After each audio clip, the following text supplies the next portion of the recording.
ਅੱਜ ਦੇ ਇਸ ਪ੍ਰੋਗਰਾਮ ਵਿੱਚ ਅਸੀਂ ਤੁਹਾਡੀ ਮੁਲਾਕਾਤ ਕਰਵਾਉਣ ਜਾ ਰਹੇ ਹਾਂ ਸਾਡੇ ਆਏ ਹੋਏ ਮਹਿਮਾਨਾਂ ਨਾਲ, ਜਿਹੜੇ ਕਿ ਸ਼੍ਰੀ ਗੁਰੂ ਗੋਬਿੰਦ ਸਿੰਘ ਐਜੂਕੇਸ਼ਨ ਸੁਸਾਇਟੀ ਨਾਲ ਸੰਬੰਧਿਤ ਨੇ ਅਤੇ ਇਹ ਪੰਥ ਦੀ ਪ੍ਰਸਿੱਧ ਸ਼ਖਸੀਅਤਾਂ ਸੰਤ ਕਰਤਾਰ ਸਿੰਘ ਜੀ ਤੇ ਬਾਬਾ ਗੁਰਬਚਨ ਸਿੰਘ ਜੀ ਦੀ ਯਾਦ ਦੇ ਵਿੱਚ ਪ੍ਰੋਗਰਾਮਸ ਕਰਵਾ ਰਹੇ ਨੇ। ਇਸ ਪ੍ਰੋਗਰਾਮ ਦਾ ਮਕਸਦ ਇਹੀ ਹੈਗਾ ਕਿ ਸਾਨੂੰ ਉਹਨਾਂ ਮਹਾਂਪੁਰਖਾਂ ਦੇ ਜੀਵਨ ਵਿੱਚੋਂ ਅਸੀਂ ਕੁਝ ਸਿੱਖ ਸਕੀਏ ਅਤੇ ਆਪਣੇ ਜੀਵਨ ਵਿੱਚ ਵੀ ਉਹ ਜੋ ਗੁਰਬਾਣੀ ਦੀ ਉਹਨਾਂ ਦੀ ਸੋਚ ਸੀ ਉਸ ਨੂੰ ਜੋੜ ਸਕੀਏ।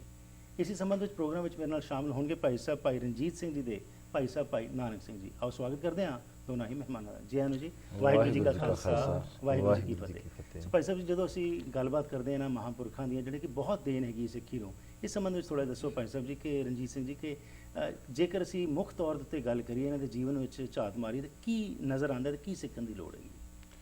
ਦੇਖੋ ਜੀ, ਭਾਈ ਹਰਪ੍ਰੀਤ ਸਿੰਘ ਜੀ ਸ੍ਰੀਮਾਨ ਸੰਤ ਗਿਆਨੀ ਗੁਰਬਚਨ ਸਿੰਘ ਜੀ ਖਾਲਸਾ ਮਹਾਂਪੁਰਖ ਜੋ ਦਮਦਮੀ ਟਕਸਾਲ ਦੇ 12ਵੇਂ ਮੁਖੀ ਸੀਗੇ, ਜਿਨ੍ਹਾਂ ਨੇ ਆਪਣੇ ਇਸ ਜੀਵਨ ਦੇ ਅੰਦਰ ਕੁੱਲ ਸੰਸਾਰ ਦੇ ਵਿੱਚ ਨਹੀਂ, ਭਾਰਤ ਦੇ ਹਰ ਕਸਬੇ ਹਰ ਸ਼ਹਿਰ ਦੇ ਵਿੱਚ ਜਾ ਜਾ ਕੇ ਜਿੱਥੇ ਵੀ ਉਹ ਗਏ ਆਪਣੇ ਨਾਲ ਬਹੁਤ ਸਾਰੇ ਸਿੰਘਾਂ ਦਾ ਜਥਾ, ਜਿਹੜੇ ਸਿੰਘ ਵਿਦਿਆਰਥੀ ਵੀ ਸਨ ਤੇ ਕਥਾ ਦੀ ਵੀ ਸੋਝੀ ਰੱਖਦੇ ਸੀ ਜੀ, ਉਹਨਾਂ ਜੀਵਨ ਵਾਲੇ ਸਿੰਘਾਂ ਨੂੰ ਨਾਲ ਲੈ ਕਰਕੇ ਮਹਾਂਪੁਰਸ਼ਾਂ ਨੇ ਪ੍ਰਚਾਰ ਦਾ ਦੌਰਾ ਕੀਤਾ ਜੀ।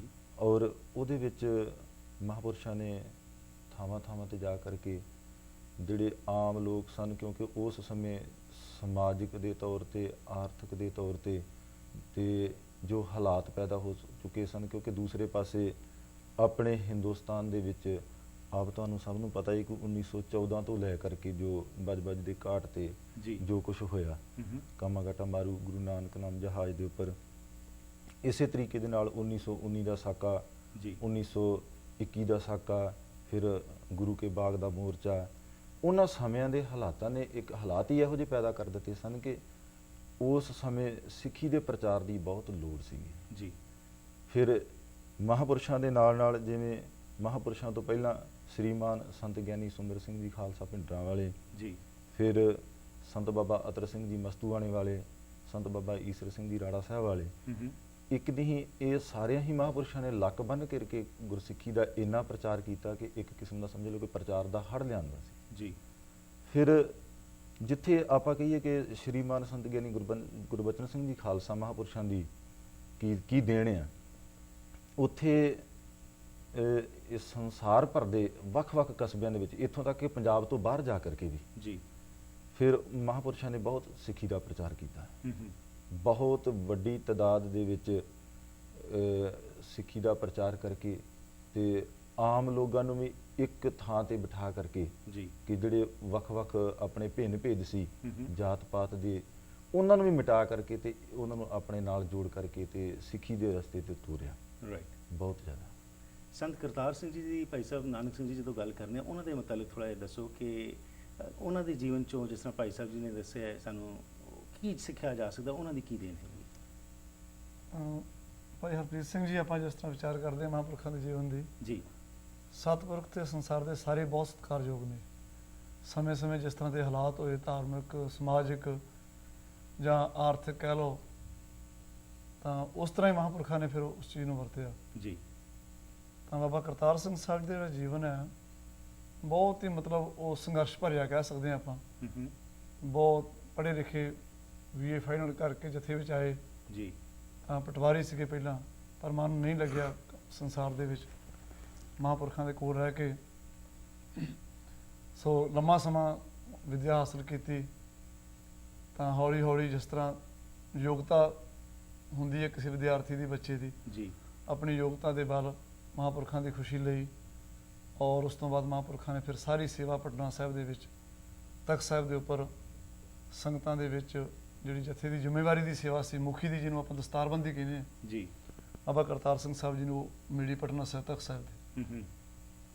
ਉਸ ਤੋਂ ਬਾਅਦ ਆਪ ਜੀ ਨੇ ਸਾਰਿਆਂ ਦਾ, ਛੋਟੇ ਵੱਡਿਆਂ ਦਾ ਸਤਿਕਾਰ ਕਰਦੇ ਹਾਂ ਜਥੇ ਨੂੰ ਇਕੱਠਿਆਂ ਰੱਖਿਆ। ਹਾਲਾਤ ਐਸੇ ਸਨ ਉਸ ਵੇਲੇ, ਗੁਰਮਤ ਦਾ ਵਿਰੋਧ ਕਰਨ ਵਾਲੇ ਹੌਲੀ ਹੌਲੀ ਸਿਰ ਚੁੱਕ ਰਹੇ ਸਨ ਪਹਿਲਾਂ ਜੀ। ਤਾਂ ਬਾਬਾ ਕਰਤਾਰ ਸਿੰਘ ਸਾਹਿਬ ਜੀ ਕੋਲ ਜਦੋਂ ਸੇਵਾ ਆਈ, ਉਸ ਵੇਲੇ ਉਹ ਪੂਰੇ ਹੌਲੀ ਹੌਲੀ ਉਹ ਪੂਰੇ ਜ਼ੋਰ ਦੇ ਉੱਪਰ ਆ ਗਏ, ਵਿਸ਼ੇਸ਼ ਕਰ ਪੰਜਾਬ ਜਾਂ ਮਾਝੇ ਦੇ ਇਲਾਕੇ ਵਿੱਚ ਜੀ। ਉਸ ਵੇਲੇ ਫਿਰ ਮਹਾਂਪੁਰਖਾਂ ਨੇ, ਵੇਖੋ ਸੰਸਾਰ 'ਚ ਸਾਰੇ ਧਰਮ ਆਪੋ ਆਪਣਾ ਪ੍ਰਚਾਰ ਕਰਦੇ ਨੇ, ਸਭ ਨੂੰ ਆਪੋ ਆਪਣੇ ਧਰਮ, ਅਸੂਲ, ਆਪੋ ਆਪਣੇ ਗੁਰੂ ਪੀਰ ਮੁਬਾਰਕ, ਜੀ ਪਰ ਜਿਹੜਾ ਕਿਸੇ ਦੇ ਉੱਪਰ ਗੁਰੂ ਪੀਰ ਦੇ ਉੱਪਰ ਉਂਗਲ ਚੁੱਕਦਾ ਉਹ ਠੀਕ ਨਹੀਂ। ਗੁਰੂ ਗ੍ਰੰਥ ਸਾਹਿਬ ਪਾਤਸ਼ਾਹ ਜੀ ਦੀ ਨਿੰਦਿਆ ਸ਼ਰੇਆਮ ਹਜ਼ਾਰਾਂ ਲੋਕਾਂ ਵਿੱਚ ਬਹਿ ਕੇ ਕਰਨ ਵਾਲੇ ਲੋਕਾਂ ਦਾ ਉਹਨਾਂ ਵਿਰੋਧ ਕੀਤਾ। ਜੀ ਸਰਕਾਰਾਂ ਦੇ ਨਾਲ ਵੀ ਇਸ ਗੱਲੋਂ ਬੜਾ ਵਿਖਾਦ ਹੋਇਆ ਔਰ ਹਾਲਾਤ ਐਸੇ ਬਣੇ ਕਿ ਜਿਹੜਾ 75 ਦੇ ਵਿੱਚ 300 ਸਾਲਾ ਗੁਰੂ ਤੇਗ ਬਹਾਦਰ ਸਾਹਿਬ ਪਾਤਸ਼ਾਹ ਜੀ ਦਾ ਆਇਆ, ਉਹਨਾਂ ਦਿਨਾਂ ਦੇ ਵਿੱਚ ਹੀ ਹਿੰਦੁਸਤਾਨ ਦੇ ਵਿੱਚ ਐਮਰਜੈਂਸੀ ਲੱਗੀ। ਜੀ ਜਦੋਂ ਕੁਝ ਬੰਦੇ ਇਕੱਠੇ ਹੋ ਕੇ ਗੱਲ ਨਹੀਂ ਕਰ ਸਕਦੇ ਨਾ, ਐਮਰਜੈਂਸੀ ਆਪਾਂ ਸਾਰਿਆਂ ਨੂੰ ਪਤਾ। ਉਸ ਸਮੇਂ ਦੇ ਵਿੱਚ ਸੰਤ ਬਾਬਾ ਕਰਤਾਰ ਸਿੰਘ ਸਾਹਿਬ ਜੀ ਨੇ 37 ਵੱਡੇ ਵੱਡੇ ਨਗਰ ਕੀਰਤਨ, ਜਿਹਦੇ ਵਿੱਚ ਲੱਖਾਂ ਦੀ ਗਿਣਤੀ ਸੰਗਤਾਂ ਦੀ ਹੁੰਦੀ ਸੀ, ਕਿਉਂਕਿ ਉਹਨਾਂ ਦਾ ਜੀਵਨ ਹੀ ਐਸਾ ਸੀ, ਮਕਨਾਤੀਸੀ ਖਿੱਚ ਭਰਿਆ ਜੀਵਨ ਸੀ।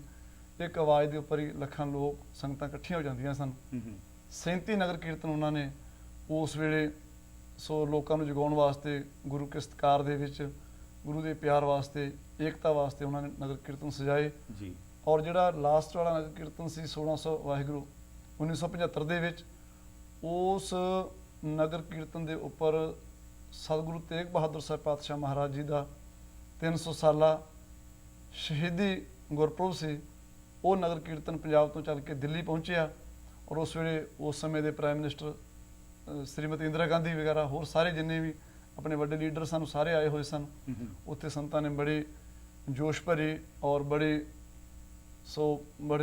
ਸਤਿਗੁਰੂ ਦੇ ਪਿਆਰ ਵਾਲੀ ਜਿਹੜੀ ਗੱਲ ਕੀਤੀ, ਉਹਦਾ ਗੁਰੂ ਦੇ ਪਿਆਰ ਵਾਲਿਆਂ ਤੇ ਬੜਾ ਚੰਗਾ ਅਸਰ ਹੋਇਆ। ਜੀ ਪਰ ਵਿਰੋਧੀਆਂ ਨੇ ਸਮਝ ਲਿਆ ਵੀ ਇਹ ਜਿਹੜੀ ਸੰਪਰਦਾ ਹੈ, ਇਹ ਆਉਣ ਵਾਲੇ ਸਮੇਂ ਦੇ ਵਿੱਚ ਜਿਹੜੀ ਆ ਸਾਡੀਆਂ ਚਾਲਾਂ ਜਿਹੜੀਆਂ ਉਹ ਚੱਲਣ ਨਹੀਂ ਦੇਵੇਗੀ। ਇਸ ਕਰਕੇ ਸਾਰੇ ਬਾਅਦ ਵਾਲੇ ਜਿਹੜੇ ਹਾਲਾਤ ਆਪਾਂ ਦੇਖਦੇ ਹਾਂ ਪੈਦਾ ਹੋਏ, ਰਾਈਟ, ਇਹ ਸੰਤ ਬਾਬਾ ਕਰਤਾਰ ਸਿੰਘ ਸਾਹਿਬ ਜੀ ਦੀ ਦੇਣ ਹੈ। ਜੀ ਔਰ ਬਹੁਤ ਸਾਰੇ ਵਿਦਿਆਰਥੀ ਅੱਜ ਵੀ, ਮੈਂ ਵੀ ਪੁਰਾਣੇ ਸਿੰਘਾਂ ਦੇ ਵਿੱਚ ਹੀ ਆਉਣਾ, ਜੀ ਛੋਟੇ ਛੋਟੇ ਹੁੰਦੇ ਜਥਿਆਂ ਦੇ ਵਿੱਚ ਰਹੇ ਆ, ਤਾਂ ਬਾਬਾ ਕਰਤਾਰ ਸਿੰਘ ਸਾਹਿਬ ਜੀ ਦੇ ਕੋਲੋਂ ਬਹੁਤ ਵਿਦਿਆਰਥੀ ਪੜ੍ਹ ਕੇ ਅੱਜ ਸਤਿਕਾਰਯੋਗ ਸਰਵਉੱਚ ਸਥਾਨਾਂ ਦੇ ਉੱਪਰ ਸਿੰਘ ਸਾਹਿਬਾਨ ਜੀ ਦੀ ਸੇਵਾ ਨਿਭਾ ਰਹੇ ਆ। ਠੀਕ। ਹੈਡ ਗ੍ਰੰਥੀ ਸਾਹਿਬਾਨ ਜੀ, ਤਖਤ ਸਾਹਿਬਾਂ ਉੱਪਰ ਗ੍ਰੰਥੀ ਸਾਹਿਬਾਨ ਜੀ, ਇਹ 3 Right. ਪੋਸਟਾਂ ਹੁੰਦੀਆਂ ਨੇ ਮੇਨ। ਦੁਨੀਆ ਭਰ ਵਿੱਚ ਜਾ ਕੇ ਸਿੱਖੀ ਦਾ ਜਿਹੜਾ ਪ੍ਰਚਾਰ, ਜਿਹੜਾ ਬੂਟਾ ਉਹਨਾਂ ਨੇ ਲਾਇਆ, ਉਹ ਅੱਜ ਉੱਥੇ ਜਾ ਕੇ ਫਲ ਦੇ ਰਹੇ। ਗੁਰਮਤਿ ਦੀ ਵਿਦਿਆ ਜਿਹੜੀ ਉਹ ਪ੍ਰਦਾਨ ਕਰ ਰਹੇ ਨੇ। ਅੱਜ ਫਲ ਸ਼੍ਰੀ ਗੁਰੂ ਗੋਬਿੰਦ ਸਿੰਘ ਸੁਸਾਇਟੀ ਜਿਹੜੀ ਐਜੂਕੇਸ਼ਨ ਤੁਸੀਂ ਬਣਾਈ ਹੈਗੀ ਹੈ, ਉਹਦੇ ਵੱਲੋਂ ਕੀ ਕੁਝ ਕੀਤਾ ਜਾ ਰਿਹਾ ਜੀ?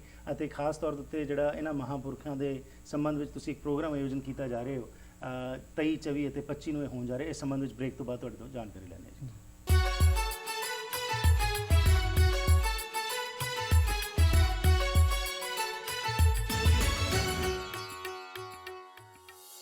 ਸੋ ਬ੍ਰੇਕ ਤੋਂ ਬਾਅਦ ਜੀ ਇੱਕ ਵਾਰ ਫਿਰ ਕਰਦਾ ਹਾਂ ਆਪ ਸਭ ਦਾ ਹਾਰਦਿਕ ਸਵਾਗਤ।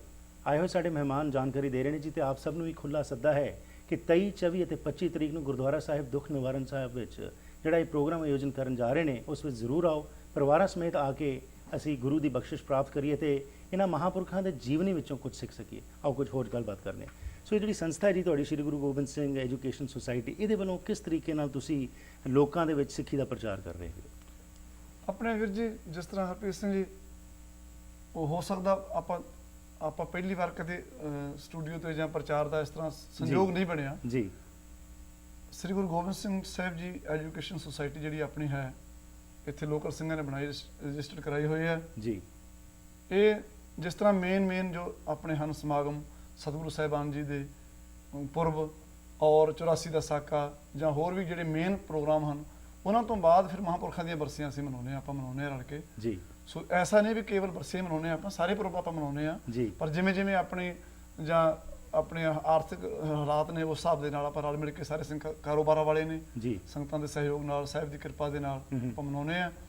ਸੋ ਆਪਾਂ ਇੱਕ ਤਾਂ ਮੇਨ ਜਿਹੜੀ ਹੈਗੀ ਆ, ਆਪਾਂ ਸਮਾਗਮ ਕਰਵਾ ਕੇ ਤਾਂ ਆਪਾਂ ਨਿਚੋੜ ਕੱਢਦੇ ਆ ਵੀ ਅੰਮ੍ਰਿਤ ਛਕਣ ਵਾਸਤੇ ਕਿੰਨੇ ਅਬਲਾਖੀ ਤਿਆਰ ਹੋਏ ਨੇ ਜੀ। ਸੋ ਜਿੰਨੇ ਸਿੰਘ ਤਿਆਰ ਹੋ ਜਾਂਦੇ ਆ, ਸੰਗਤਾਂ ਅਬਲਾਖੀ ਤਿਆਰ ਹੋ ਜਾਂਦੇ, ਬੀਬੀਆਂ ਸਿੰਘ ਬੱਚੇ, ਉਹਨਾਂ ਨੂੰ ਅੰਮ੍ਰਿਤ ਸੰਚਾਰ ਕਰਕੇ ਤੋ ਅੰਮ੍ਰਿਤ ਛਕਾ ਕੇ ਗੁਰੂ ਕੀ ਜਹਾਜ਼ ਤੇ ਚਾੜ ਕੇ ਗੁਰੂ ਵਾਲੇ ਬਣਾਇਆ ਜਾਂਦਾ ਜੀ। ਔਰ ਲੰਮੇ ਸਮੇਂ ਤੋਂ ਇਹ ਸੁਸਾਇਟੀ ਆਪ ਸਿੰਘ ਯਤਨ ਕਰਕੇ, ਕਮਰ ਕੱਸੇ ਕਰਕੇ ਆਪ ਸ੍ਰੀ ਗੁਰੂ ਗ੍ਰੰਥ ਸਾਹਿਬ ਪਾਤਸ਼ਾਹ ਮਹਾਰਾਜ ਜੀ ਦੀ ਬਾਣੀ ਦੀ ਸੰਥਿਆ ਸਿੰਘ ਕਰਵਾਉਂਦੇ, ਨਿਦਾਸ ਵੀ ਕਰਵਾਉਂਦੇ ਰਹੇ ਜੀ। ਕਰਵਾਈ ਦੀ ਹੁਣ ਵੀ ਸਮਾਂ ਬਣਦਾ ਜਦੋਂ, ਤਾਂ ਹੋਰ ਜਦੋਂ ਜ਼ਿਆਦਾ ਸੰਗਤ ਹੋ ਜਾਵੇ, ਬਾਹਰੋਂ ਵੀ ਸਿੰਘਾਂ ਦੀ ਮਦਦ ਲੈ ਲਈਦੀ ਹੈ, ਇੰਡੀਆ ਤੋਂ ਵੀ ਮੰਗਾ ਲਈਦੀ ਸਿੰਘ ਜੀ। ਸਾਰੇ ਰਲ ਕੇ ਹੁਣ ਵੀ ਸੰਥਿਆ ਚੱਲ ਰਹੀ ਆ। ਸੋ ਤਕਰੀਬਨ 100-125 ਸਿੰਘ ਜਿਹੜੇ ਬੀਬੀਆਂ ਸਿੰਘ, ਸਿਆਣੇ ਸਿੰਘ ਜਿਹੜੇ ਸਤਿਗੁਰੂ ਗ੍ਰੰਥ ਸਾਹਿਬ ਪਾਤਸ਼ਾਹ ਜੀ ਦੀ ਪੂਰੀ ਸੰਥਿਆ ਕਰਕੇ ਵਧੀਆ ਸ਼ੁੱਧ ਪਾਠੀ ਬਣ ਚੁੱਕੇ ਨੇ ਔਰ ਸਤਿਗੁਰੂ ਸਾਹਿਬ ਦੇ ਨਾਲ ਜੁੜ ਚੁੱਕੇ ਆ। ਉਹ ਵੀ ਸਰੀਰ ਵਿੱਚ ਆਪਣੀ ਸੰਥਿਆ ਵਿੱਚ ਮੈਂ ਦੇਖਿਆ, ਆਪ ਉਹਨਾਂ ਦੱਸਿਆ ਵੀ ਵੀਰ ਜੀ ਅਸੀਂ ਤਾਂ ਕਦੇ ਸਤਿਗੁਰੂ ਗ੍ਰੰਥ ਸਾਹਿਬ ਪਾਤਸ਼ਾਹ ਜੀ ਨੂੰ ਇਦਾਂ ਹੱਥ ਲਾ ਕੇ ਨਹੀਂ ਦੇਖਿਆ, ਮਹਾਰਾਜ ਕੈਸੇ ਨੇ, ਹਨਾ ਜੀ। ਉਹ ਵੀ ਵਧੀਆ ਸ਼ੁੱਧ ਪਾਠੀ ਬਣੇ ਨੇ ਔਰ ਆਪਾਂ ਵੱਡੇ ਸਾਲ ਵਿੱਚ ਇੱਕ ਵਾਰ ਗੁਰਬਾਣੀ ਸ਼ੁੱਧ ਉਚਾਰਨ ਮੁਕਾਬਲੇ ਕਰਵਾਈਦੇ ਆ ਜੀ। ਔਰ ਮੈਂ ਬੜੇ ਮਾਣ ਦੇ ਨਾਲ ਇਹ ਗੱਲ ਕਹਿਣਾ, ਖੁਸ਼ੀ ਦੇ ਨਾਲ, ਕਿ ਕੈਨੇਡਾ ਅਮਰੀਕਾ ਦੇ ਵਿੱਚੋਂ ਸੋ ਜਿਹੜੇ ਆਪਣੇ ਵਿਦਿਆਰਥੀ ਸੀ, ਪਹਿਲੀਆਂ ਫਸਟ 2 ਪ੍ਰਾਈਜ਼ ਜਿਹੜੀਆਂ ਕੰਪਿਊਟਰ ਆਪਾਂ ਦਿੰਦੇ ਆ ਉਹ ਆਪਣੇ ਵਿਦਿਆਰਥੀਆਂ ਨੂੰ ਆਈਆਂ ਨੇ। ਬਹੁਤ ਖੂਬ ਸੋ, ਜੀ। ਹਾਂਜੀ। ਸੋ ਇਸੇ ਤਰੀਕੇ ਨਾਲ ਸਿੱਖੀ ਦੇ ਨਾਲ ਬੱਚਿਆਂ ਨੂੰ ਵੀ ਤੁਸੀਂ ਜੋੜ ਰਹੇ ਹੋ ਤੇ ਗੁਰੂ ਸਾਹਿਬ ਦੀ ਜੋ ਸੋਚ ਹੈ, ਜੋ ਬਾਣੀ ਦੇ ਵਿੱਚ ਸਾਨੂੰ ਉਪਦੇਸ਼ ਮਿਲਦਾ, ਉਸ ਨਾਲ ਜੋੜ ਰਹੇ ਹੋ। ਇਹਦੇ ਨਾਲ ਭਾਈ ਸਾਹਿਬ ਜਿਹੜਾ ਅਸੀਂ ਇਹਨਾਂ ਮਹਾਂਪੁਰਖਾਂ ਦੀ ਗੱਲਬਾਤ ਕੀਤੀ ਹੈ, ਜੇਕਰ ਇਹਨਾਂ ਦੇ ਜੀਵਨ ਜੋ ਅਸੀਂ ਕੁਝ ਸਿੱਖਣਾ ਹੋਵੇ ਉਹਦੇ ਬਾਰੇ ਥੋੜਾ ਦੱਸੋ, ਕੀ ਸਿੱਖ ਸਕਦੇ ਹਾਂ? ਦੇਖੋ ਜੀ, ਮਹਾਪੁਰਸ਼ ਸੰਤ ਗਿਆਨੀ ਸੁੰਦਰ ਸਿੰਘ ਜੀ ਖਾਲਸਾ ਪਿੰਡਰਾਂ ਵਾਲੇ ਜੀ ਉਹਨਾਂ ਦੇ ਕੋਲੇ ਜਦੋਂ ਮਹਾਪੁਰਸ਼ ਸ੍ਰੀਮਾਨ ਸੰਤ ਗਿਆਨੀ ਗੁਰਬਚਨ ਸਿੰਘ ਜੀ ਖਾਲਸਾ ਆਏ, ਜੀ ਤਕਰੀਬਨ ਇਹਨਾਂ ਦੀ ਅਵਸਥਾ 18-20 ਸਾਲ ਦੀ ਸੀਗੀ, ਕਿਉਂਕਿ 1902 ਦੇ ਵਿੱਚ ਜਨਮ ਹੋਇਆ ਅਖਾੜੇ ਨਗਰ ਦੇ ਵਿੱਚ, ਤੇ 1918 ਦੇ ਵਿੱਚ ਤਕਰੀਬਨ 1920 ਦੇ ਵਿੱਚ ਮੇਲ ਜੋਲ ਹੋ ਗਿਆ ਜੀ। 1921 ਦੇ ਵਿੱਚ ਪੂਰਨ ਤੌਰ ਤੇ ਜਥੇ ਵਿੱਚ ਪਹੁੰਚ ਗਏ ਸੀ। ਉਸ ਸਮੇਂ ਸ੍ਰੀਮਾਨ ਸੰਤ ਬਾਬਾ ਸੁੰਦਰ ਸਿੰਘ ਜੀ ਖਾਲਸਾ ਪਿੰਡਰਾਂ ਵਾਲਿਆਂ ਨੇ ਪਿੰਡਰੇ ਹੀ ਇੱਥੇ ਆ ਕਰਕੇ ਜਥੇ ਦੇ ਵਿੱਚ ਰਹਿਣ ਲੱਗ ਪਏ ਜੀ। ਇੱਥੇ ਆ ਕੇ ਜਿਹੜੀ ਸੇਵਾ ਸੌਂਪੀ ਮਹਾਪੁਰਸ਼ਾਂ ਨੂੰ, ਵੱਡਿਆਂ ਮਹਾਪੁਰਸ਼ਾਂ ਨੇ, ਉਹਦੇ ਤੋਂ ਸਾਨੂੰ ਬਿਲਕੁਲ ਸੇਧ ਮਿਲ ਜਾਂਦੀ ਹੈ ਕਿ ਸਿੱਖ ਦਾ ਜੀਵਨ ਕਿਹੋ ਜਿਹਾ ਹੋਣਾ ਚਾਹੀਦਾ, ਕਿਵੇਂ ਹੁਕਮ ਦੇ ਵਿੱਚ ਰਹਿ ਕਰਕੇ ਸੇਵਾ ਕਰਨੀ, ਆਪਣੇ ਜੀਵਨ ਨੂੰ ਕਿਵੇਂ ਕਮਾਉਣਾ। ਮਹਾਪੁਰਸ਼ਾਂ ਨੇ ਇਹ ਸੇਵਾ ਲਾਈ ਸੀ ਕਿ ਤੁਸੀਂ ਸ੍ਰੀ ਗੁਰੂ ਗ੍ਰੰਥ ਸਾਹਿਬ ਜੀ ਦਾ ਪ੍ਰਕਾਸ਼ ਕਰਨਾ ਅੰਮ੍ਰਿਤ ਵੇਲੇ ਜੀ। ਤੇ ਸ੍ਰੀਮਾਨ ਸੰਤ ਗਿਆਨੀ ਗੁਰਬਚਨ ਸਿੰਘ ਜੀ ਖਾਲਸਾ ਉਹ ਅੰਮ੍ਰਿਤ ਵੇਲੇ ਸ੍ਰੀ ਗੁਰੂ ਗ੍ਰੰਥ ਸਾਹਿਬ ਜੀ ਦੇ ਪ੍ਰਕਾਸ਼ ਕਰਨ ਦੀ ਜਿਹੜੀ ਸੇਵਾ ਸੀ ਉਹ ਆਪ ਪਿਆਰ ਦੇ ਨਾਲ ਕਰਨ ਲੱਗੇ ਜੀ। 1 ਵਜੇ ਉਹਨਾਂ ਨੇ ਅੰਮ੍ਰਿਤ ਵੇਲੇ ਉੱਠ ਪੈਣਾ, ਇਸ਼ਨਾਨ ਕਰਕੇ ਫਿਰ ਦਰਬਾਰ ਦੇ ਵਿੱਚ ਪਹੁੰਚ ਜਾਣਾ, ਆਪ ਜਾ ਕੇ ਝਾੜੂ ਲਾਉਣਾ, ਫਿਰ ਹੱਥ ਸੁੱਚੇ ਕਰਕੇ ਫਿਰ ਸਤਿਗੁਰੂ ਮਹਾਰਾਜ ਸਾਹਿਬ ਜੀ ਦੇ ਪ੍ਰਕਾਸ਼ ਕਰਨ ਵਾਲੀ ਥਾਂ ਤੇ ਆਪ ਵਿਛਾਈ ਕਰਨੀ ਜੀ। ਉਸ ਤੋਂ ਬਾਅਦ ਮਹਾਰਾਜ ਸਾਹਿਬ ਜੀ ਦਾ ਪ੍ਰਕਾਸ਼ ਕਰਨਾ, ਸਤਿਗੁਰੂ ਮਹਾਰਾਜ ਜੀ ਦਾ ਪ੍ਰਕਾਸ਼ ਕਰਕੇ ਫਿਰ ਤਾਬਿਆ ਬੈਠ ਕੇ ਜਦ ਤੱਕ ਆਸਾ ਜੀ ਦੀ ਵਾਰ ਦਾ ਕੀਰਤਨ ਆਰੰਭ ਨਹੀਂ ਹੋ ਜਾਂਦਾ ਤਦ ਤੱਕ ਬੈਠੇ ਰਹਿਣਾ ਤੇ ਨਿਤਨੇਮ ਕਰਦੇ ਰਹਿਣਾ ਤਾਬਿਆ ਬੈਠ ਕੇ। ਫਿਰ ਸਾਰਾ ਆਸਾ ਜੀ ਦੀ ਵਾਰ ਦਾ ਕੀਰਤਨ ਆਪ ਸੁਣਨਾ। ਜਦੋਂ ਮਹਾਪੁਰਸ਼ਾਂ ਨੇ ਕਥਾ ਕਰਨ ਵਾਸਤੇ ਆਉਣਾ, ਆਪ ਨਾਲ ਕਥਾ ਦਾ ਪਾਠ ਕਰਾਉਣਾ। ਉਸ ਤੋਂ ਬਾਅਦ ਫਿਰ ਲੰਗਰ ਦੇ ਵਿੱਚ ਪਹਿਲਾਂ ਜਾ ਕੇ ਆਪ ਲੰਗਰ ਵਰਤਾਉਣਾ, ਫਿਰ ਪ੍ਰਸ਼ਾਦਾ ਛਕਣਾ, ਪ੍ਰਸ਼ਾਦਾ ਛਕ ਕੇ ਫਿਰ ਹੋਰ ਸੇਵਾ ਕਰਨੀ। ਆਪਣਾ ਸਾਰਾ ਜੀਵਨ ਸੇਵਾ ਦੇ ਵਿੱਚ ਘੜਨਾ ਦੋਨੇ ਸਮੇਂ। ਇਸੇ ਤਰੀਕੇ ਨਾਲ ਸ਼ਾਮ ਨੂੰ ਫਿਰ ਦਰਬਾਰ ਦੇ ਵਿੱਚ ਹਾਜ਼ਰ ਹੋਣਾ, ਆਪ ਕਥਾ ਸੁਣਨੀ, ਦਰਬਾਰ ਦੀ ਆਪ ਸਾਰੀ ਸੇਵਾ ਕਰਨੀ, ਨਾਲ ਮਹਾਪੁਰਸ਼ਾਂ ਦੇ ਕਥਾ ਦਾ ਪਾਠ ਕਰਾਉਣਾ। ਉਸ ਤੋਂ ਬਾਅਦ ਜਿਹੜੇ ਸਿੰਘ ਨਾਲ ਹੋਰ ਕਥਾ ਦੀ ਸੰਥਿਆ ਕਰਦੇ ਸੀ, ਜੋ ਮਹਾਪੁਰਸ਼ਾਂ ਨੇ ਅਰਥ ਕਰਨੇ ਇਨ ਬਿਨ ਉਹ ਅਰਥ ਦੂਸਰੇ ਸਿੰਘਾਂ ਦੇ ਨਾਲ ਵਿਚਾਰ ਕਰਕੇ ਦੱਸਣੇ ਕਿ ਮਹਾਪੁਰਸ਼ਾਂ ਨੇ ਇਹ ਅਰਥ ਕੀਤੇ ਆ। ਇੰਨੀ ਤੀਖਣ ਬੁੱਧੀ ਸੀ, ਠੀਕ ਹੈ ਨਾ।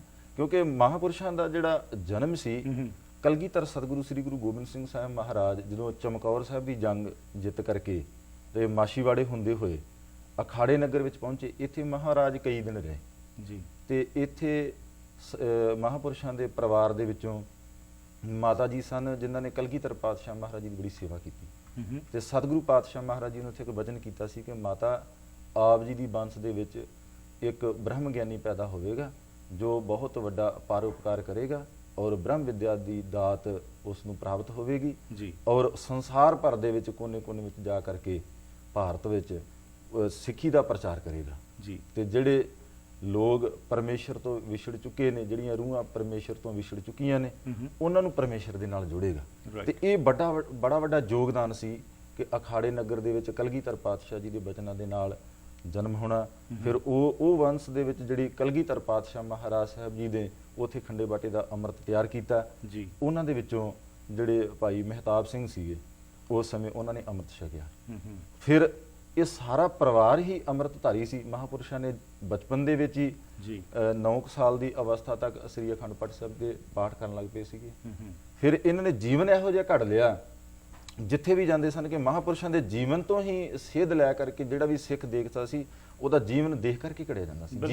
ਜੀਵਨ ਹੀ ਉਹਨਾਂ ਦਾ ਸਿੱਖੀ ਦਾ ਪ੍ਰਚਾਰ ਸੀਗਾ। ਬਿਲਕੁਲ। ਸੋ ਉਹੀ ਚੀਜ਼ ਹੈ ਕਿ ਇਹਨਾਂ ਮਹਾਪੁਰਖਾਂ ਦੇ ਜੀਵਨ ਚੋਂ ਅਸੀਂ ਵੀ ਇਹੀ ਸੇਧ ਲੈਣੀ ਕਿ ਆਪਣੇ ਜੀਵਨ ਨੂੰ ਕਿਵੇਂ ਅਸੀਂ ਘੜਨਾ ਹੈ, ਕਿਵੇਂ ਅੰਮ੍ਰਿਤ ਵੇਲੇ ਉੱਠ ਕੇ ਸੇਵਾ ਕਰਨੀ, ਬਾਣੀ ਪੜ੍ਹਨੀ, ਕਥਾ ਸੁਣਨੀ। ਕਥਾ ਕੀਰਤਨ ਹੀ ਇੱਕ ਸਿੱਖ ਦਾ ਸਿੱਖੀ ਦਾ ਆਧਾਰ ਹੈ ਜੀ। ਨਾਨਕ ਸਿੰਘ ਜੀ, ਇਹ ਜਿਹੜਾ ਪ੍ਰੋਗਰਾਮ 23, 24, 25 ਨੂੰ ਹੋ ਰਿਹਾ, ਇਹਦੇ ਸੰਬੰਧ ਵਿੱਚ ਦੱਸੋ ਹੁਣ ਕਿ ਕੀ ਇਸ ਪ੍ਰੋਗਰਾਮ ਵਿੱਚ ਹੋ ਰਿਹਾ ਤੇ ਉਹਦੇ ਮੁਤਲਕ ਕੋਈ ਵੀ ਇਨਫੋਰਮੇਸ਼ਨ ਤੁਸੀਂ ਜਿਹੜੀ ਦਰਸ਼ਕਾਂ ਨੂੰ ਦੇਣਾ ਚਾਹੋ। ਇੱਕ ਅੱਧਾ ਮਿੰਟ ਦੇ ਦਿਓ ਮੈਨੂੰ। ਜ਼ਰੂਰ। ਬਾਬਾ ਕਰਤਾਰ ਸਿੰਘ ਸਾਹਿਬ ਦੇ ਜੀਵਨ ਦੇ ਬਚਨ ਯਾਦ ਆਏ ਮੈਨੂੰ ਜੀ, ਜਿਹੜੇ ਸਦਾ ਅਟਲ ਤੇ ਅਮਰ ਨੇ। ਬਾਬਾ ਕਰਤਾਰ ਸਿੰਘ ਸਾਹਿਬ ਜੀ ਦਾ ਜੀਵਨ ਜਿਹੜਾ ਸੀਗਾ ਉਹਦਾ ਨਿਚੋੜ ਆਪਾਂ ਸੁਣ ਲਈਏ ਜੀ। ਮਹਾਂਪੁਰਖਾਂ ਦਾ ਅਚਨਚੇਤ ਕਾਰ ਤੇ ਜਾਂਦੇ ਐਕਸੀਡੈਂਟ ਹੋ ਗਿਆ ਲੁਧਿਆਣੇ ਕੋਲੇ ਜੀ, ਤਾਂ ਬੇਹੋਸ਼ੀ ਆ ਗਈ ਸਰੀਰ ਨੂੰ। ਜਦੋਂ ਹੋਸ਼ ਵਿੱਚ ਆਏ ਤਾਂ ਡਾਕਟਰ ਨੇ ਕਿਹਾ ਵੀ ਮਹਾਂਪੁਰਖੋ ਦਾ ਛਾਤੀ ਦਾ 13 ਪਸਲੀਆਂ ਕਰੈਕ ਹੋ ਗਈਆਂ ਖੱਬੇ ਪਾਸੇ ਦੀਆਂ, ਹੂੰ ਤਾਂ ਛਾਤੀ ਦਾ ਆਪਰੇਸ਼ਨ ਹੋਣਾ ਤੇ ਰੋਮ ਹਟਾਉਣੇ ਪੈਣੇ ਆ, ਤੁਹਾਡਾ ਹੁਕਮ ਚਾਹੀਦਾ। ਜੀ ਮਹਾਂਪੁਰਖ ਹੱਸਣ ਲੱਗ ਪਏ, ਕਹਿੰਦੇ ਵੀ ਡਾਕਟਰ ਸਾਹਿਬ ਇਹ ਕੰਮ ਰਹਿਣ ਦਿਓ। ਡਾਕਟਰ ਨੇ ਜ਼ੋਰ ਦਿੱਤਾ ਵੀ ਮਹਾਂਪੁਰਖੋ ਜ਼ਿੰਦਗੀ ਹੈ, ਸੇਵਾ ਤਾਂ ਹੀ ਕਰੋਗੇ ਜੇ ਜ਼ਿੰਦਗੀ ਰਹੇਗੀ ਤਾਂ। ਜੀ ਮਹਾਂਪੁਰਖ ਕਹਿੰਦੇ ਵੀ ਸੇਵਾ ਤਾਂ ਜਿੰਨੀ ਉਹਨੂੰ ਪਾਉਂਦੀ ਉਨੀ ਹੋਣੀ ਡਾਕਟਰ ਸਾਹਿਬ, ਹੂੰ ਵੀ ਆਪਣੇ ਵੱਸ ਦਾ ਕੰਮ ਨਹੀਂ। ਡਾਕਟਰ ਨੇ ਜ਼ਿਆਦਾ ਜਿੱਦ ਕੀਤੀ, ਪਿਆਰ ਵਾਲਾ ਸੀ। ਫਿਰ ਮਹਾਂਪੁਰਖਾਂ ਨੇ ਕਿਹਾ ਵੀ ਸਰੀਰ ਦਾ ਰੋਮ ਨਹੀਂ ਛੇੜਿਆ ਜਾ ਸਕਦਾ, ਜ਼ਿੰਦਗੀ ਬਚਦੀ ਹੈ ਤਾਂ ਬਚਾਓ, ਨਹੀਂ ਤਾਂ ਕੋਈ ਗੱਲ ਨਹੀਂ। ਗਰਦਨ ਕੱਟੀ ਜਾ ਸਕਦੀ ਆ, ਪਰ ਰੋਮ ਨਹੀਂ ਕੱਟਿਆ। ਸਰੀਰ ਤੋਂ ਰੋਮ ਨਹੀਂ ਕੋਈ ਹਟਾਇਆ ਜਾ ਸਕਦਾ। ਜਿਸ ਤਰ੍ਹਾਂ ਇਨ ਬਿਨ ਹੈ ਇਸ ਤਰ੍ਹਾਂ ਰਹਿਣ ਦਿਓ। ਬਿਲਕੁਲ। ਫਿਰ ਸੱਚਖੰਡ ਚਲੇ ਗਏ। ਇੰਨਾ ਪਿਆਰ ਸਿੱਖੀ ਦੇ ਨਾਲ, ਇਹ ਜੀਵਨ ਦਾ ਨਿਚੋੜ ਹੈ ਮਹਾਂਪੁਰਖ ਉਹਨਾਂ ਦਾ ਇੱਕ ਨਾਰਾ ਸੀਗਾ ਜੀ ਕਿ ਸਿਰ ਜਾਵੇ ਤਾਂ ਜਾਵੇ, ਮੇਰਾ ਸਿੱਖੀ ਸਿਦਕ ਨਾ ਜਾਵੇ। ਬਹੁਤ ਖੂਬ। ਉਹ ਸਤਿਗੁਰੂ ਜੀ ਨੇ ਨਿਭਾਇਆ। ਇਹਦੇ ਬਾਰੇ ਜੀ ਆਉਣ ਵਾਲੇ ਪ੍ਰੋਗਰਾਮਸ ਵਿੱਚ ਅਸੀਂ ਵਿਸਥਾਰ ਵਿੱਚ ਜ਼ਰੂਰ ਗੱਲਬਾਤ ਕਰਾਂਗੇ। ਸੋ ਇਹ ਪ੍ਰੋਗਰਾਮ ਜਿਹੜੇ ਤੁਸੀਂ ਜੀ 23, 24, 25 ਨੂੰ ਕਰੋ, ਇਹਦੇ ਸੰਬੰਧ ਵਿੱਚ ਦੱਸੋ ਦਰਸ਼ਕਾਂ ਨੂੰ ਕੀ ਤੁਸੀਂ ਇਨਫੋਰਮੇਸ਼ਨ ਦੇਣਾ ਚਾਹੁੰਦੇ ਹੋ। ਆਪਣੇ ਕੋਲ ਵੀਰ ਜੀ ਆ ਰਹੀਆਂ ਨੇ ਮਹਾਨ ਹਸਤੀਆਂ, ਹੈਡ ਗ੍ਰੰਥੀ ਸ੍ਰੀ ਦਰਬਾਰ ਸਾਹਿਬ ਜੀ, ਸਿੰਘ ਸਾਹਿਬ ਗਿਆਨੀ ਸੁਖਜਿੰਦਰ ਸਿੰਘ ਜੀ। ਜੀ ਸੋ ਉਹ ਵੀ ਕੁਦਰਤਨ ਦਮਦਮੀ ਟਕਸਾਲ ਦੇ ਵਿਦਿਆਰਥੀ ਹੈ। ਹੋਰ ਵੀ ਬਹੁਤ ਸਾਰੇ ਸਿੰਘ ਸਾਹਿਬ ਜੀ ਨੇ, ਜੀ। ਸਤਿਕਾਰਯੋਗ ਨੇ, ਸਾਰੇ ਸਿਰ ਮੱਥੇ ਨੇ। ਸੋ ਮਹਾਂਪੁਰਖਾਂ ਦੀ ਵਿਸ਼ੇਸ਼ਤਾ, ਜਦੋਂ ਸਿੰਘ ਸਾਹਿਬ ਜੀ ਨੇ ਆਉਣਾ, ਉਹਨਾਂ ਨੇ ਕੋਈ ਵੀ ਸਿੰਘ ਸਾਹਿਬ ਜੀ ਹੈਡ ਗ੍ਰੰਥੀ ਸਾਹਿਬ ਤਖਤ ਸਾਹਿਬ ਤੋਂ ਆਵੇ, ਸਰਹਾਣੇ ਵੱਲ ਬਹਾਉਣਾ ਆਪਣੇ ਮੰਜੇ ਦੇ ਉੱਪਰ, ਇੰਨਾ ਜ਼ਿਆਦਾ ਸਤਿਕਾਰ ਕਰਨਾ। ਸੋ ਇਸ ਜੀ। ਕਰਕੇ ਉਹ ਪ੍ਰਥਾ ਜਿਵੇਂ ਸਿੰਘ ਚਾਲੂ ਰੱਖਦੇ ਵੀ ਸਿੰਘ ਸਾਹਿਬ ਜੀ ਜ਼ਰੂਰ ਕੋਈ ਨਾ ਕੋਈ, ਕਦੇ ਕਦੇ ਸਿੰਘ ਸਾਹਿਬ ਜਗਤਾਰ ਸਿੰਘ ਸਾਹਿਬ ਜੀ, ਗਿਆਨੀ ਮਲ ਸਿੰਘ ਸਾਹਿਬ ਜੀ, ਜੀ ਆਪਾਂ ਉਹਨਾਂ ਨੂੰ ਸਤਿਕਾਰ ਕਰਦੇ, ਬੁਲਾਉਂਦੇ ਰਹਿੰਦੇ ਯਾਦ ਦਰਸ਼ਨ ਕਰਨ ਵਾਸਤੇ। ਹੂੰ ਤਾਂ ਸਿੰਘ ਸਾਹਿਬ ਗਿਆਨੀ ਸੁਖਜਿੰਦਰ ਸਿੰਘ ਜੀ ਆ ਰਹੇ ਨੇ ਜੀ ਇਸ ਸਮਾਗਮ ਦੇ ਵਿੱਚ। ਸੋ ਕਥਾ ਦਰਬਾਰ ਅਤੇ ਕੀਰਤਨ ਦਰਬਾਰ ਰੱਖਿਆ ਗਿਆ। ਕੀਰਤਨ ਦਰਬਾਰ ਦੇ ਕਥਾ ਦਰਬਾਰ ਵਿੱਚ ਸਿੰਘ ਸਾਹਿਬ ਗਿਆਨੀ ਸੁਖਜਿੰਦਰ ਸਿੰਘ ਜੀ, ਹੈਡ ਗ੍ਰੰਥੀ ਸ੍ਰੀ ਦਰਬਾਰ ਸਾਹਿਬ ਅੰਮ੍ਰਿਤਸਰ ਸਾਹਿਬ ਜੀ, ਜੀ ਤੇ ਗਿਆਨੀ ਦਲਜੀਤ ਸਿੰਘ ਸਾਹਿਬ ਜੀ ਦਮਦਮੀ ਟਕਸਾਲ ਵਾਲੇ, ਗਿਆਨੀ ਰਣਜੀਤ ਸਿੰਘ ਜੀ ਆਪਣੇ ਦਮਦਮੀ ਟਕਸਾਲ, ਹੋਰ ਵੀ ਵਿਦਿਆਰਥੀ ਵਿਦਵਾਨ ਜਨ, ਸੰਤ ਬਾਬਾ ਸੁਰਜੀਤ ਸਿੰਘ ਜੀ ਸੋਧੀ ਸਾਹਿਬ ਜਿਨ੍ਹਾਂ ਨੇ ਬਹੁਤ ਵਿਦਿਆਰਥੀ ਪੜ੍ਹਾਏ। ਉਹ ਵੱਡਿਆਂ ਮਹਾਂਪੁਰਸ਼ਾਂ ਦੇ ਨਾਲ ਰਹਿ ਕਰਕੇ ਜੀਵਨ ਦੀ ਘਾਟ ਨੂੰ ਕੜਿਆ। ਸੋ ਇਹ ਸਾਰੇ ਮਹਾਂਪੁਰਖ ਆ ਰਹੇ ਨੇ। ਤੇ ਰਾਗੀ ਸਿੰਘਾਂ ਦੇ ਵਿੱਚ ਵੀਰ ਜੀ ਆਪਣੇ ਕੋਲ ਆ ਰਹੇ ਨੇ ਭਾਈ ਸਾਹਿਬ ਭਾਈ ਲਖਵਿੰਦਰ ਸਿੰਘ ਜੀ, ਜੀ ਹਜੂਰੀ ਰਾਗੀ ਸ੍ਰੀ ਦਰਬਾਰ ਸਾਹਿਬ ਅੰਮ੍ਰਿਤਸਰ ਸਾਹਿਬ, ਬਹੁਤ ਪਿਆਰਾ ਮਿੱਠਾ ਰਸ ਭਿੰਨਾ ਕੀਰਤਨ ਕਰਦੇ ਆ। ਸੋ ਇਹ ਹੋਰ ਵੀ ਪ੍ਰੋਗਰਾਮ ਬਣਾ ਰਹੇ ਆ। ਬੇਨਤੀ ਕੀਤੀ ਹੋਈ ਹਜੂਰੀ ਰਾਗੀ, ਸਾਬਕਾ ਹਜੂਰੀ ਰਾਗੀ ਗਿਆਨੀ ਭਾਈ ਗੁਰਮੇਲ ਸਿੰਘ ਜੀ, ਅੱਛਾ ਜੀ, ਭਾਈ ਗੁਰਮੇਜ ਸਿੰਘ ਜੀ ਆਏ ਹੋਏ ਨੇ, ਸਰੀ ਵਿੱਚ ਹੀ ਨੇ। ਜੀ ਜੀ ਸੋ ਆਪ ਜੀ ਵੀ ਆ ਕੇ ਹਾਜ਼ਰੀ ਭਰਨਗੇ। ਸੋ ਸਾਰਾ ਪ੍ਰੋਗਰਾਮ ਹੈ, ਸੰਗਤਾਂ ਨੂੰ ਬੇਨਤੀ ਹੈ ਵੀ ਦਰਸ਼ਨ ਕਰਕੇ। ਮੈਂ ਇੱਕ ਮਿੰਟ ਥੋੜਾ ਜਿਹਾ ਸਮਾਂ ਲੈਣਾ ਚਾਹੁੰਦਾ ਜੀ। ਕਿ ਸੰਤ ਕਾ ਮਾਰਗ ਧਰਮ ਕੀ ਪੌੜੀ। ਪੌੜੀ ਜੀ, ਇਹਦੇ ਧਰਮ ਕੀ ਪੌੜੀ ਕੀ ਆ? ਇਹ ਕਥਾ ਦਰਬਾਰ ਜਦੋਂ ਰਾਤ ਨੂੰ ਸ਼ਨੀਚਰਵਾਰ ਹੋਵੇਗਾ, ਜੀ। ਉਹਦੇ ਵਿੱਚ ਇਹ ਸਾਰੀਆਂ 7 ਭੂਮਿਕਾ ਜਿਹੜੀਆਂ ਧਰਮ ਕੀ ਪੌੜੀ ਦੀਆਂ ਇਹ ਦੱਸੀਆਂ ਜਾਣਗੀਆਂ। ਠੀਕ ਹੈ ਜੀ। ਮੈਂ ਸੰਗਤਾਂ ਨੂੰ ਦੱਸ ਦੇਣਾ ਚਾਹੁੰਦਾ ਆ ਕਿ ਤੁਸੀਂ ਵੀ, ਇਹ ਮੇਰੀ ਦੋਨੇ ਹੱਥ ਜੋੜ ਕੇ ਬੇਨਤੀ ਹੈ ਕਿ ਆਪਾਂ ਜਿਹੜਾ ਇਹ ਵਾਦ ਵਿਵਾਦ ਵਿੱਚ ਫਸੇ ਪਏ ਆ, ਆਪਾਂ ਨੂੰ ਇਹ ਨਹੀਂ ਕਿ ਕਿਉਂਕਿ ਤਰਕ ਦੀ ਕੋਈ ਸੀਮਾ ਸੀ, ਜੀ ਪਰ ਸ਼ਰਧਾ ਦੀ ਕੋਈ ਸੀਮਾ ਨਹੀਂ ਹੁੰਦੀ। ਠੀਕ ਸ਼ਰਧਾ ਅਸੀਮਤ ਆ, ਜੀ। ਪਰ ਅੱਜ ਅਸੀਂ ਤਰਕ ਨੂੰ ਵੀ ਅਸੀਮਤ ਬਣਾ ਦਿੱਤਾ ਹੈ। ਆਪਾਂ ਬਹੁਤ ਸਾਰੇ ਪੁਆਇੰਟਸ ਨੇ ਜੀ, ਇਹਨਾਂ ਬਾਰੇ ਆਉਣ ਵਾਲੇ ਪ੍ਰੋਗਰਾਮ ਜ਼ਰੂਰ ਅਸੀਂ ਵਿਸਥਾਰ ਵਿੱਚ ਗੱਲਬਾਤ ਕਰਾਂਗੇ। ਸੋ ਇਹ ਜਿਹੜਾ ਤੁਹਾਡਾ 23, 24, 25 ਨੂੰ ਪ੍ਰੋਗਰਾਮ ਹੋ ਰਿਹਾ, ਜੇਕਰ ਕੋਈ ਵੀ ਇਨਫੋਰਮੇਸ਼ਨ ਲੈਣੀ ਹੋਏ, ਕੋਈ ਫੋਨ ਨੰਬਰ ਜਿੱਥੇ ਤੁਹਾਨੂੰ ਕਾਲ ਕੀਤਾ ਜਾ ਆਪਣੇ ਸਕੇ। ਵੀਰ ਜੀ ਉਹਨਾਂ ਦਾ ਫੋਨ ਨੰਬਰ ਜੀ ਜੀ 7788963404। ਤੁਹਾਡਾ ਬਹੁਤ ਬਹੁਤ ਧੰਨਵਾਦ ਜੀ। ਵਾਹਿਗੁਰੂ ਜੀ ਕਾ ਖਾਲਸਾ, ਵਾਹਿਗੁਰੂ ਜੀ ਕੀ ਫਤਿਹ।